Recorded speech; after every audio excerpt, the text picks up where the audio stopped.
What's up, all you little girls out there in the YWC? No, I'm just kidding. This is the last main event, the event for WrestleMania. I'm going to be talking about in depth CM Punk versus The Undertaker. After I'm done doing this video, in the next couple of days, I will do just one solid video to talk about the undercard, since we're only 2 weeks away from WrestleMania, and the undercard is pretty much already kind of set and has a clear setup. I will do a video talking about the entire undercard in one video, but I've gotten all the main events out of the way, except for this one here, and that's CM Punk versus The Undertaker. My thoughts on this and them clashing at WrestleMania.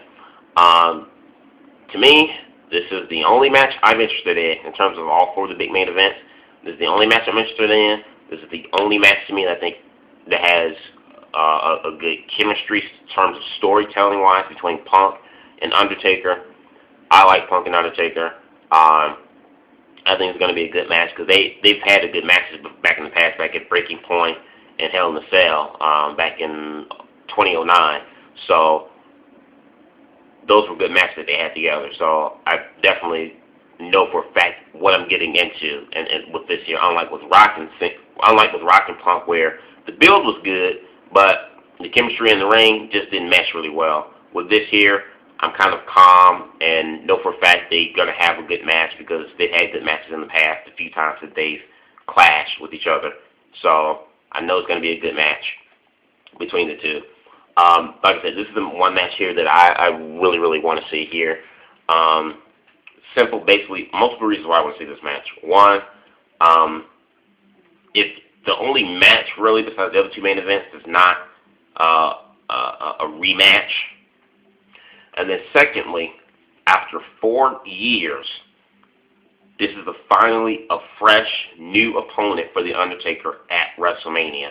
I'm so glad it's somebody new for a change. I love the feud we had with Shawn Michaels. I love the return match of him and Michaels. Triple H and Undertaker, I think never should have happened. The second match, I think that one time they had at 17 was fine, and then again at last year's WrestleMania, I don't think that ever should have happened either. I mean, Undertaker's career, I know a lot of people say Undertaker's career, 20-0, he should stop there, which I do agree, because it just makes perfect sense just to end with just, the double digits there, even digits, and just leave. But, in a way, I don't want to say it tarnishes his legacy, but in a way his streak is kind of like, it's kind of alluded a little bit to a little degree, because it's like the last 4 WrestleManias to get that 20-0, you've been fighting against the same people back to back, and it's just kind of bogus. Like I said, with Shawn Michaels, I would have passed on the exception because Shawn Michaels was a new opponent, and then the return match was fine because then his career was on the line, so it made it more special. But the last two matches with Triple H on top of right after Shawn Michaels, it's just like, ugh. That's just my thoughts there, my opinions on that. I know I might get a lot of heat for that. But, by it being CM Punk, it's a fresh opponent. So even if it makes him kind of odd that his record to be 21-0, still. I love the psychology of this match. CM Punk taking Paul Bearer's urn and shaking it around and, dropping it and stuff. Really, really love that. I feel, Paul Bearer to me is one of the greatest of all time, and I think he rests in peace, and it was definitely a great loss in the wrestling world that he passed a couple of weeks ago. But I don't know if this guy's just me, but do any of you guys find it weird that Paul Bearer, of all the times that he could have died, he dies right around the time when it's WrestleMania season, going into WrestleMania, and WWE can take his death and not really touch on it a lot, but just kind of use it, just sprinkle it just a little bit to their advantage into the storyline, and it just adds another layer between Punk and Undertaker.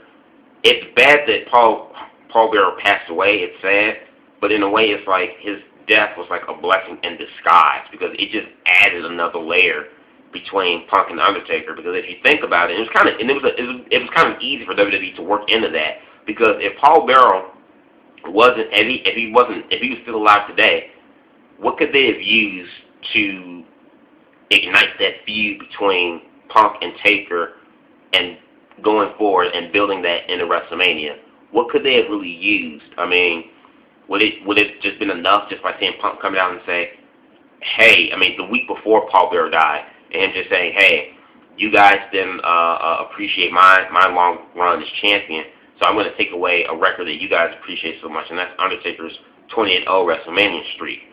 If they would have pushed forward with just that, would the storylines still be as intriguing? Would the build go down a different path? I don't know. But I definitely do think Paul Bearer's passing, great loss, terrible loss. But I do think in a way it's kind of a blessing in disguise, and the timing was just like, it's like the stars were aligned. I mean, of all the times he could have passed, he passes WrestleMania season. Undertaker comes back. I mean, this is one of those things you would say it's a lightning in a bottle opportunity in wrestling. It really is. Some people think that WWE should have exploited Paul Bearer's death. To me, they didn't exploit Paul Bearer's death. This is in no way, shape, or form disrespectful or uncomfortable as when Punk and Paul Heyman made fun of Jerry Lawler's heart attack like 2 weeks after he had a heart attack.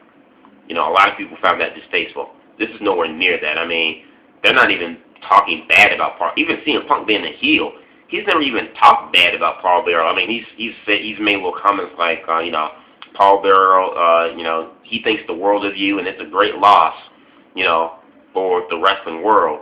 But you're going to lose your streak, Undertaker. So it's like he mentions Paul Bearer's name, but even in him talking about Paul Bearer, he doesn't badmouth Paul Bearer. He just redirects back to the Undertaker and talking crap to Undertaker. So I don't get why a lot of people are so offensive of WWE using Paul Bearer's name, because they're really not using it that much, and they're really not grounding and using his death. You know, they're just barely grazing the surface with Paul Bearer. But I do think it's going to be a great match. I think this is the one match a lot of people are probably mostly interested in than anything else on the card in terms of the more main events. That's concerned. Surprisingly, though, a lot of people are behind CM Punk. I mean, you know, Undertaker's going to automatically get respect and pops. But surprisingly, it's probably the first time in a while where I see an opponent of Undertaker getting cheers. That I have not seen that in a while. So that's interesting, and that's going to be fun for the wrestling fans. Because normally, when you have an opponent going up against Undertaker at WrestleMania, it's always 80-20 or 90-10, 90% of the crowd going towards Undertaker and then 10% towards his opponent at WrestleMania. This one here is, this time around, it's kind of like 60-40, 60% Undertaker, 40% CM Punk. So with that dynamic and the fans being kind of split, that's going to be fun. You know, for the chants and the boos and just the atmosphere, it's going to be fun. A lot of people say, oh, they think CM Punk. I love CM Punk, but CM Punk's my boy. He's not going to beat Undertaker. If he breaks Undertaker's streak, I would be shocked. That would be like a memorable moment, not only in WrestleMania, but for years to come, like ever in history of WWE. But that's not going to happen. Nobody's going to beat Undertaker's streak. That's just, that's not going to happen. So I'm giddy for this match. This is the only match I'm giddy for. And it's kind of sad when this is, out of all the matches they have for WrestleMania this year, this is the only match that I'm giddy up for, and it's supposed to be WWE's Super Bowl. So you guys give me your thoughts on Punk versus Undertaker. What are your thoughts about it? Are you excited to see it? Is this one of the 4 main event matches that you like to see more than others or less? Give me your thoughts in the box below. Subscribe. Peace.